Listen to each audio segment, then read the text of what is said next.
Welcome to Texas Motor Speedway, Formula D, virus time. We're in a pandemic, so he's wearing a mask. He's a responsible human. The rest of us are idiot race car people.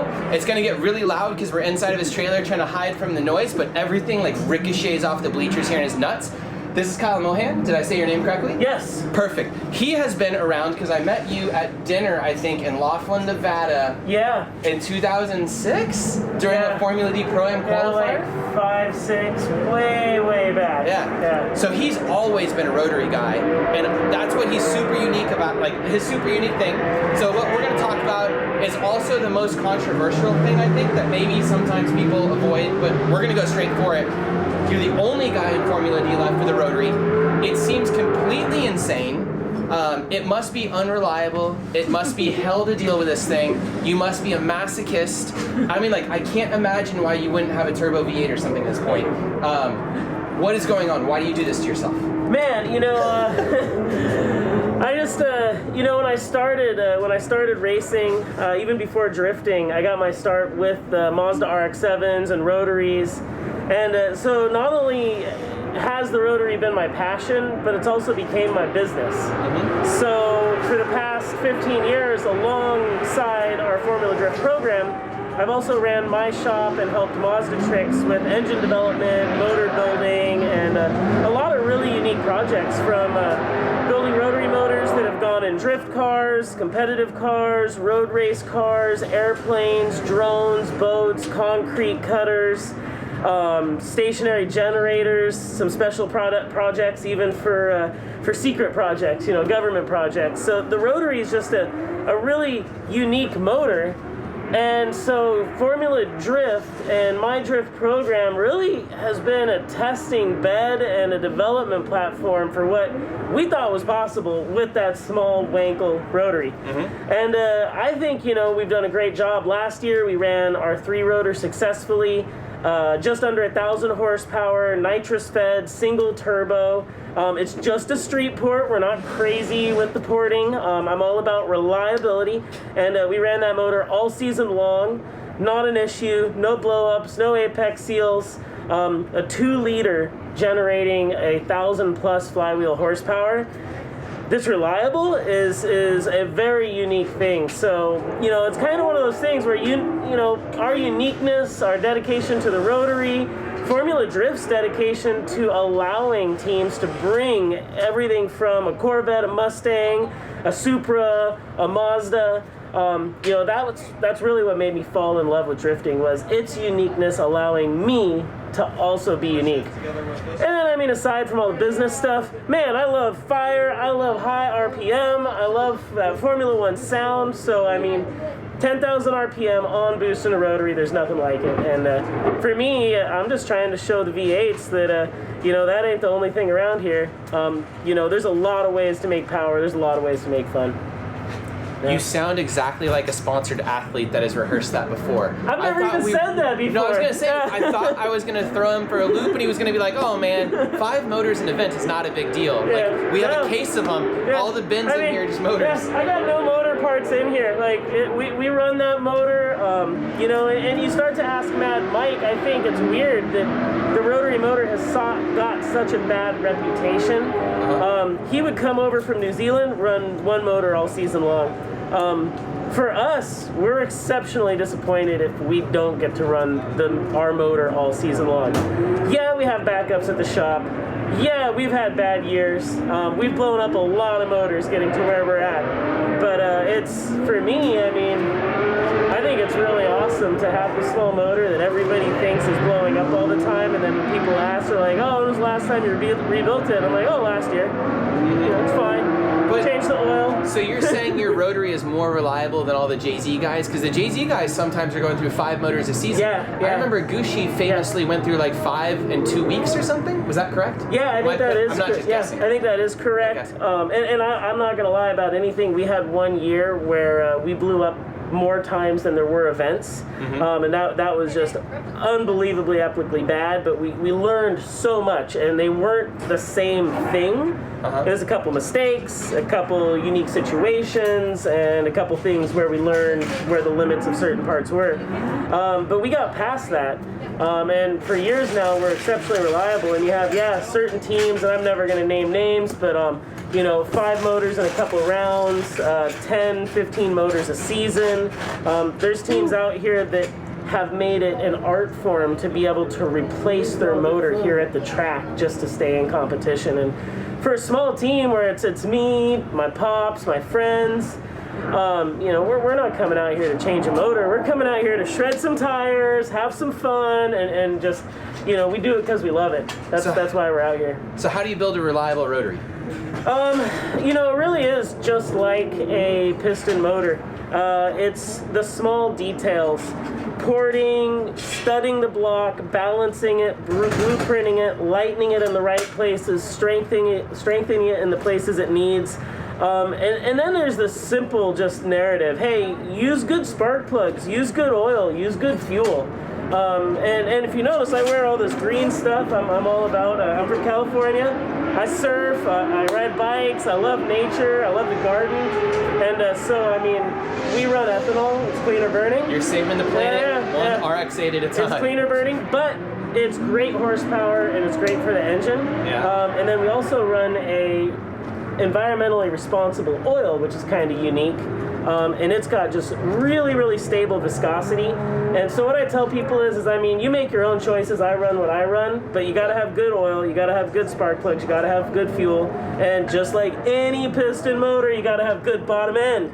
Build it right, don't build it cheap, and good tune on it. Okay, so you think you could just deliver rotary engines to other Formula D teams and they would have excellent luck all season, or do you think that it takes a very careful operator like yourself to maintain it, to listen to it, to make sure that it's always well taken care of? Could you deliver engine packages to other teams and they function all season? So first of all, I try to abuse mine as much as possible, and I often joke with people like, here, if I can't break it, I know you're not going to be able to break it. And we did. We delivered basically this package multiple years ago to Ron Bergenholtz. So we were building his motors out of Mazda tricks with him around. We didn't get to tune them, and he had his own program within it. But we built those motors for him. We built a Pro 2 driver's motors a couple years ago. Great reliability. He ran that motor for a couple years, never an issue. He ended up selling the car. So I think it really, every motor is going to have its limitation. And I think, people know where an LS motor's limitation is. People know where a 2J's motor's limitation, so you can run it right on that ragged edge. I think there's still a lot to be learned within the rotary motors. We're developing new parts all the time. The development of what is being done, the tuning, the level of performance. There's companies making new rotary motors right now around the world. So I think, for a weird reason, we're kind of weird. Blocks you can buy, or they're just So, we're experimenting with some aluminum blocks out of Australia. Basically nothing Mazda left in there except for the rotating assembly. And then there's companies making off displacement size blocks, things that are larger displacement, smaller displacement. There's a couple aircraft companies and motor companies out there getting weird with stuff. So rotaries. Well, listening to you right now, it sounds like it's the most reliable package ever. More reliable than the 2JZs and the LSs, because all those guys are always having issues. I wouldn't be out here if it wasn't for that. So how did the rotary get a bad reputation? Because it did have a bad reputation. Yeah, all right. So now, is it deserved, or is it completely undeserved? No, it's probably deserved. So now we'll get into the other aspects of it. Rotary motors are probably the only motor out there that you really can't knock.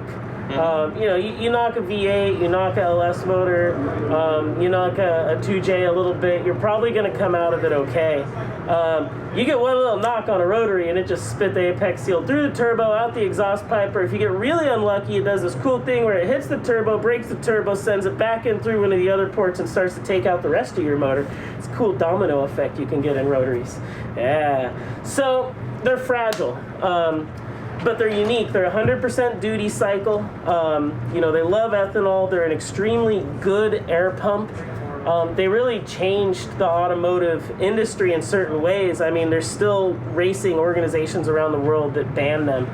So I think, you know, for all... They ban them because of noise limitations or because they're... No, because they're hard to classify. I mean, you know, we call it a 2-liter, but I think, you know, there's a lot of arguments to be had with how you measure displacement, because your typical piston motor has an intake stroke and exhaust stroke. A rotary's 100%, so it's constantly going, but... You know, we're just more efficient. What can I say?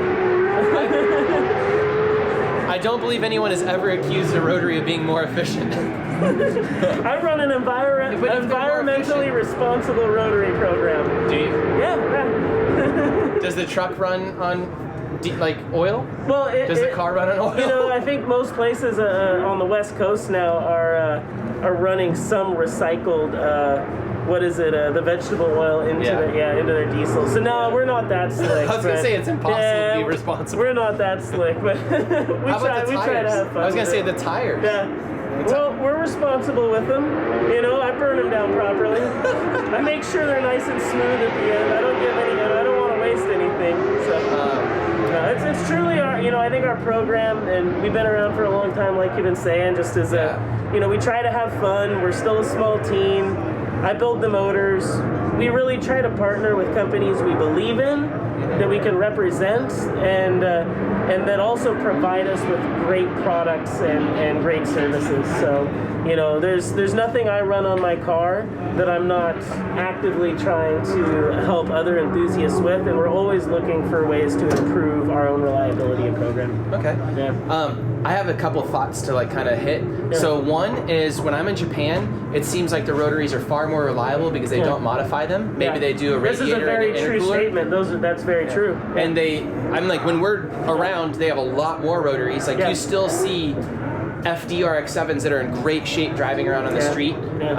We always see a ton of, like, you see one rotary car. Race day. Rotaries, man. So they have a pretty good relationship with them there. Why did they blow them up so much here? Were they just really bad at modifying them? Was it the type of people that owned them? Was it like, what was the specific thing? So what we saw at Mazda Tricks is it's kind of like cooking. It's a recipe. And you know, everybody makes a hamburger the same way, but you know, you can add some flair to it or change it. And so in America, the common recipe for modifying a car is like intake, exhaust. It's not change the radiator and upgrade the cooling or upgrade the reliability components. And I think it's a byproduct of how strong and reliable V8 engines were for so long. You know, if you bought anything that had some decent displacement in the US, threw an exhaust on it, threw an intake on it, and overheated it, it wasn't a big deal. Rotaries were so well-tuned from Mazda. We're going to go with well-tuned from Mazda. That if you modified their intake and exhaust, you opened up so much potential airflow that you could go outside of the computer's boundary of what it could change its injection with. You know, Mazda had pretty tight boundaries in those computers, so I mean, there's definitely other manufacturers that have looser boundaries to how far you can get outside of injection ranges, and how close the injection size is matched with duty cycle, matched with how much horsepower the car is going to make. So all the time we'd see people take that beautiful Japanese RX-7 that really wasn't modified and had been reliable for many, many years. They buy it, they throw an intake and exhaust on it, get on the freeway, downshift to fourth gear, racing that Honda, and they blow it up. It would just go slightly outside of its air-fuel ratio mixture, and for that, it's a problem with the rotary. And again, we get back to kind of, there are some fragile areas of the rotary. If you get the EGTs hot, if you knock, if you get the oil hot, you can cause substantial damage to the motor. And in America, I think our typical answer to, oh, my car is overheating is, oh, well, I'll check it when I get home. With a rotary, it's like, no, you park it now and call a tow truck and figure out what's going on, because you're probably already in big trouble. Do you think that it was the fault of the tuners from the late 90s and early 2000s that caused all those cars to blow up because they were bad at modifying them in the United States? No. Would you blame them specifically? No. I would. I don't think so, because almost all the lack of knowledge, because you could do it to a Honda, you could do it to a Nissan, you could do it to a Chevy or Ford. Why couldn't you do it to a Mazda? And it really was just the Rotary's ability to be a good air pump. You opened up the intake, you opened up the exhaust, you actually opened up a lot of horsepower for at that time, a 1.3 liter motor, which would have been probably the smallest motor on the American market. So you start to look at the size of the motor and then the amount of horsepower gain you were getting, and it would take a lot for that car to produce it. It wasn't necessarily that the motor was weak or that there was a problem. It was that you just ran out of fuel delivery or ran out of what the car was able to handle. And in that same realm, when you start to add more horsepower, you generate more heat. So a lot of times people, I think, would then underestimate oil cooler and intercooler and radiator upgrades, as where the Japanese culture and other cultures of modifying around the world seem to sometimes start with suspension or cooling upgrades. We don't do that usually in the U.S. It's not as much fun. Yeah, it's less fun. Yeah. We're more about like woohoo, hell yeah. Yeah. So, and I think the Rotary, it's more of a, if you're gonna make a modification, you got to balance it out probably with another modification. All right. How long did the average? You said the cars are so well tuned from the factory and so good. Yeah. How long did the average motor in an RX-8 last from the factory? That's a snazzy question right there. Yeah, I give you credit on that one. So I mean, RX-8's got a pretty bad reputation right away. I think, they had a lot of issues with motors going out, 80,000 miles, less or more, which I think, in your general mindset, you think, wow, that's a really bad thing. And it was pretty poor, considering that the earlier cars, FDs, FC3Ss, we'd see them go 100, 150, and sometimes even 200,000 plus miles. I think... Wait, on average? Or just like happen to see one? Happen to see. I think the average... I was going to say, I wouldn't think the average was, 100 to 150. Really? Yeah. Working at Mazda Tricks, I mean, we were doing tons of cars, and if you didn't modify them, if they were just your car you drove, it lasted just like most other cars. Okay. Yeah. Again, you get down to abusive driving, lack of maintenance, and modification that always leads to shortened lifespan. Back to the RX-8. Yeah. So they lasted 80,000. Yeah. You said? So they got kind of a bad reputation, and I think Mazda built the RX-8, and it's a little bit of a big car for what that motor is, so it's carrying a little bit of weight. So you're always I think the sedan buyer wasn't thinking, hey, I'm buying a super sports car and I'm gonna have to do regular maintenance, like every 2,500 miles I'm gonna change this oil, I'm gonna flush the cooling system, I'm gonna run high octane. I think a lot of people who bought that car thought it was gonna be like a Honda, and I mean, I think if anything we can blame Honda for ruining car culture with their ease of motor swaps and their amazing just generalization of reliability. I knew people that never changed their oil and the car still lasted, 150, 200,000 miles. You're never going to do that with a motorcycle. It's turning high RPM and you have a small displacement motor. So you have to actually think about what the motor is that's carrying that car. I also like to point out that, like, it really, I think so many people bought the RX-8 and expected the FD RX-7 that it was never going to be that it kind of became just an underappreciated chassis and underappreciated car. But just getting back to the motor itself, the Renesis motor has a problem with heat buildup in the exhaust ports. If you're not able to get that heat out, if you're high revving, if you're racing it, they would just stagnate heat, the oil temps would build up, and you had a car that right from the factory didn't have a great reputation or lifespan. Through racing, through work, we've been able to make those motors work pretty good, and I mean, we see them go 100, 150,000 miles, but in the whole world of rotaries, the Renesis motor is probably one of the less desirable blocks. Yeah. At Mazda Tricks, we made some pretty wild ones. We made turbocharged ones, high horsepower ones. But you ended up spending a lot of money to basically create a block that was almost like the earlier blocks. So Mazda tuned that 1.3 liter so well that it didn't leave a lot of room for modification. And it also didn't leave a lot of room for error. Low RPM driving, you get carbon buildup. High RPM driving too long, you get hot oil temperatures. It really took a conscious driver to appreciate the RX-8. And I think now, years after that car's debut, we're actually seeing now a rise back up in the price, the desirability, and people actually loving that car. I think. Really? In Texas, you can get them for like $1,000. Yeah, and it's people like treat them like garbage. Yeah, it was kind of the same thing in California. I bought one for the last one I got for free. Yeah. I got one for $800, and I completely rebuilt the motor. It cost me, because I rebuild them, a couple grand. You can buy a brand new motor from Mazda Tricks or Mazda for, I think it's around $4,500. So you start to just need to understand what the RX-8 is. It's actually a car that has a pretty cheap to replace motor that's extremely fun to drive. It's rear wheel drive, the manual transmission, they come with an LSD. You can turbocharge them, you can run them naturally aspirated, you can drift them, and you can buy them for $1,000 and replace the motor for like $4,000. So I think people got say all that scared. though, and I think all that sounds good, but then I drive them and they have zero torque. They are so slow to someone that's used to any type of power in a car. Yeah, and so it's funny. But this is also picking on the RX-8, which is like the worst rotary car. It's so funny. Cool. I tell people, I think a good way to look at it is when you blow up a motor in an RX-8, it's like going, oh, I just threw a timing belt in a normal car, or I've got to do some type of upper end maintenance. I've got to adjust the valves, because there is no upper and bottom end to a rotary. It's a keg.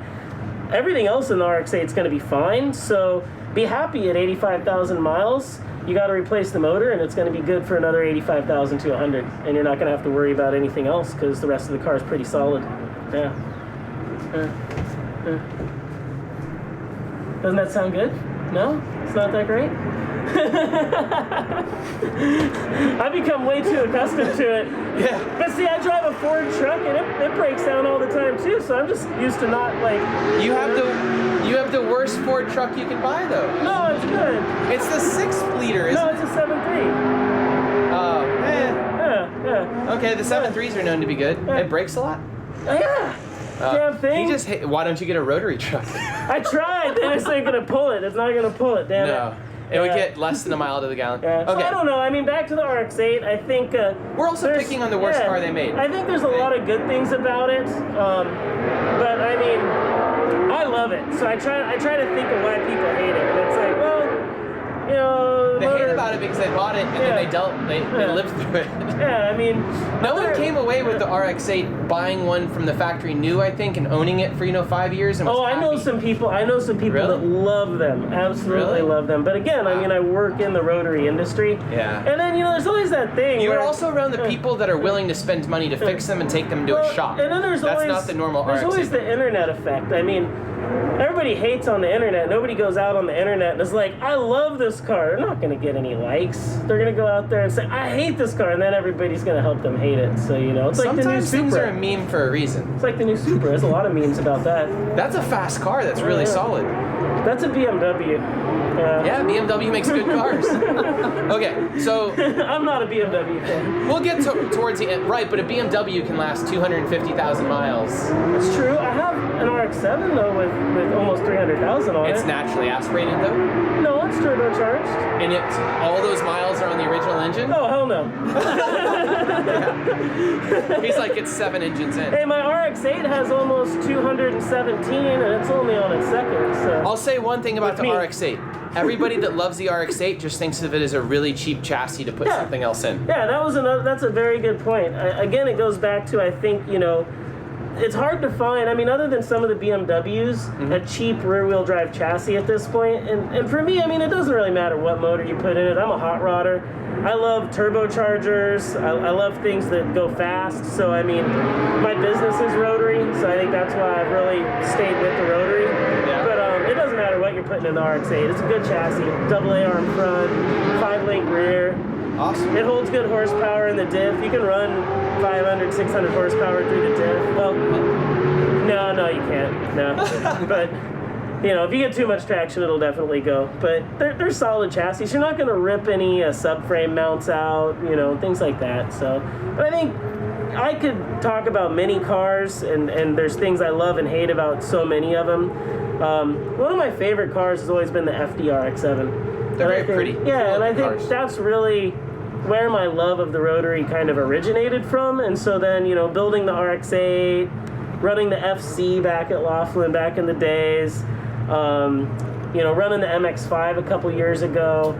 To me, it's still that love for that original, why I started racing, why I started with Rotaries. Mm-hmm. It's still, to me, that same feeling. So even though it's not the same car, I still get the same feeling. And then I built a V8 RX-8. I think most people don't know this. And I ran it pretty successfully in another series in another country. Mm-hmm. But I actually missed the sensation of the Rotary. I thought you were going to say the sensation of working on the car. I blew that up too. Oh. I blew that one up too. Did you make it a V8 specifically so you could ship it overseas and not worry about it? Was that the reason? Yeah, because of fuel and everything? We had octane issues. We were running over in China, and we weren't able to get high octane, and we'd already had some issues with Rotaries over there, and we really wanted to contest the championship, and we did. We got 4th in the championship that year. Qualified first at one event, beat a lot of great guys, ran with Vaughn over there, Ross Petty, a bunch of really good drifters. But in the end, it blew up and caught on fire. And none of my Rotaries have ever blown up and then fully fired. So, other than I think I kind of missed the sensation, and then it turned out that it didn't matter what I drove, whether it was a SR, whether it was a V8.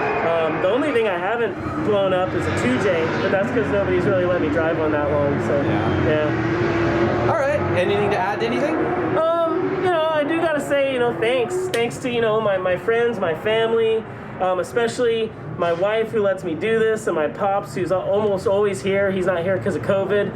And then seriously, my sponsors: American Ethanol, Renewable Lubricants, Exity USA, Mazda Tricks, Nexen. I try to put out a beautiful car. I've been around for a long time, but we're still a private team. And without those sponsors, without all the sponsors on my car, I would not be out here at Formula Drift. I would not be in Pro 1. So just very thankful to have those people. And make sure to follow Kyle Mohan. Say hi. Instagram, YouTube, Facebook. It's me. I'll talk to you, especially if it's about Rotary. Yeah. He speaks so well. He's so good at this. All right, somebody here. Yeah, I'm so bad at speaking. Okay, thank you very much. Goodbye. Boom.